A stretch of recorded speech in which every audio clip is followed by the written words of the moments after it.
Lawmakers in Congress are now debating on new legislation that would affect monthly benefit check amounts. This can mean a benefit increase or benefit decrease. Economists have also released new details on changes for Social Security recipients and what can you guys expect in just a few days. So, soaring inflation is generally bad news for consumers, and that extends to seniors. In fact, many seniors are more likely to get hurt by rising costs of living because Social Security commonly does a poor job of keeping pace with inflation. All you have to do is take a look at this year's cost of living adjustment.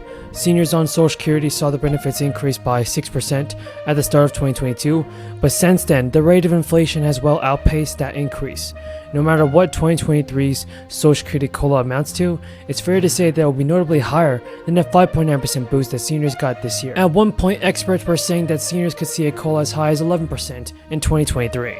And so now the House Ways and Means Committee is also considering a bill that would scrape provisions under the current law that shrinks Social Security payouts for some beneficiaries with government pensions. The bill is from Representative Rodney Davis.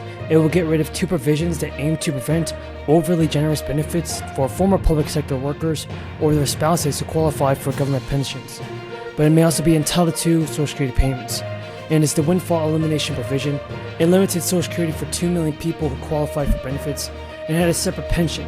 As currently written, everybody, Davis's bill would get rid of both restrictions for benefits payable after December of this year. Because it would lead Social Security to pay out more in benefits, it would actually accelerate the timeline for when the program is expected to become insolvent by a year. So the SSA estimates that the measure would drain the Social Security Trust Fund by $146 billion over a decade, although the Congressional Budget Office has not weighed in with a formal cost estimate yet. So while the bill is widely backed on Capitol Hill, it's actually got some criticism from many Democrats. In the Committee for Responsible Federal Budget, everybody said this. A group of deficit hawks argued that in a provision, while the provisions that Davis' bill would eliminate are imperfect, they would actually get rid of them and lead to significant overpayments and weaken Social Security's finances. The group said striking the provisions would also disproportionately benefit higher income thresholds. And now Senate Republicans introduced a bill that would actually roll back the prescription pricing reforms included in the sweeping Inflation Reduction Act, including the measures allowing Medicaid to negotiate prescription prices and capping annual prescription expenses for many seniors. Republican Senator James Lankford, Mike Lee, and many others like Marco Rubio introduced the Protecting Prescription Innovation Act, saying they wanted to pull back government authority over the prices of prescription covered by Medicare. The Inflation Reduction Act was passed and signed into law in August with no Republicans voting for it, and now the bill also allows for Medicare to negotiate prescription prices for the first time in the program's history. It also placed a $2,000 out-of-pocket cap on annual prescription costs for seniors on Medicaid, as well as a $35 monthly cap for insulin. And if passed, the bill states it would make it so that the prescription pricing measures in the Inflation Reduction Act had never been enacted. Democrats who've been campaigning off of the Inflation Reduction Act have actually warned Republicans will seek to repeal the sweeping cost reduction package if it takes back control of Congress. President Biden echoed these warnings earlier this week and said they're going to repeal it, the Inflation Reduction Act, if they gain more control of Congress. This means the power we just gave Medicare to negotiate prescription prices has actually gone away. Mr. Chairman, and thank you for the peanuts. We need to energy. So, a general welcome to you and your family. To ensure the fitness of nominees for appointment to senior positions within any of the departments, I ask the following two initial questions of all nominees in any of the committees that I sit on, so I will ask you these initial questions. Since you became a legal adult, have you ever made unwanted requests for sexual favors or committed any verbal or physical harassment or assault of a sexual nature? No.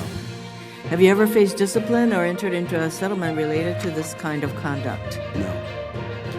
General, over the past several years, the Regional SATCOM Support Center Pacific has experienced a significant amount of mission growth as the armed forces have become more reliant on satellite communications. Unfortunately, Regional SATCOM Support Center Pacific has not seen corresponding manpower increases to handle this additional work. With Army satellite operations set to be consolidated. Yes, checks are going out. It is made official, everybody. New batches of payments are being deposited, as well as mailed out to eligible Americans. Republicans and Democrats are now trying to reach a deal as soon as possible on future relief assistance. The lawmakers insist that aid go out to a more targeted group of people to make sure that everybody gets a stimulus fast.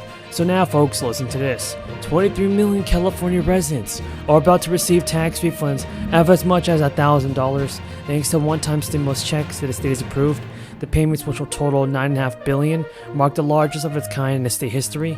And the initiative is called the Middle Class Tax Refund. It comes as inflation nationally has reached historic highs. California did have a record surplus of $97 billion in its finalized budget, but Gavin Newsom said in a statement, "We know it's expensive right now, and California is putting money back into your pocket to help you out.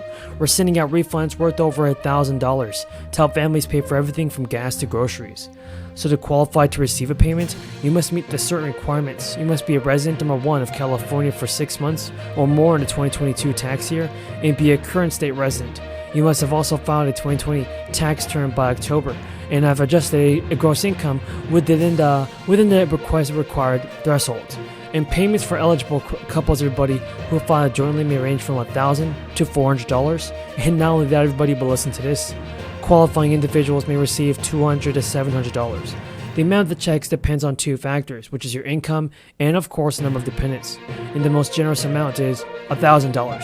It goes to married couples who file jointly with $150,000 or less in income and a dependent. A couple in the income category will receive $700 if they have no dependents. Don't forget about this. Individual taxpayers with a $75,000 or less in income can get $350,000 as well as everybody. Now, the administration faced at least 4 major lawsuits, and a federal judge will hear the arguments led by Republican states next week.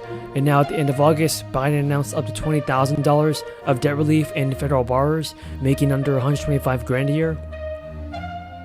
It was a long-anticipated announcement, given the relief was something that the campaign has promised on and the campaign trail has paused on. And now, he had been pushing him for him to enact this ever since. And while some Democrats wanted the president to go even bigger on the loan forgiveness, they lauded the policy as a significant step toward addressing the trillion-dollar student debt crisis. But many Republicans felt otherwise, that in the months leading up to Biden's announcement, they slammed the total broad debt relief unfair and threatened to pursue legal action. So according to Yahoo News, another component of the plan is overlooked, and it's that the Education Secretary has said that student forgiveness gets a lot of attention, but the income-driven repayment process is more exciting. So here's the news about that. Senator Kelly, please. Thank you, Mr. Chairman. General, welcome. Very nice meeting you and your family. The administration's fiscal year 23 budget requested a growth in Space Force end strength from 8,400 to 8,600 Guardians. And this committee's version of the NDAA supports that request. The military's emphasis and reliance on global space operations will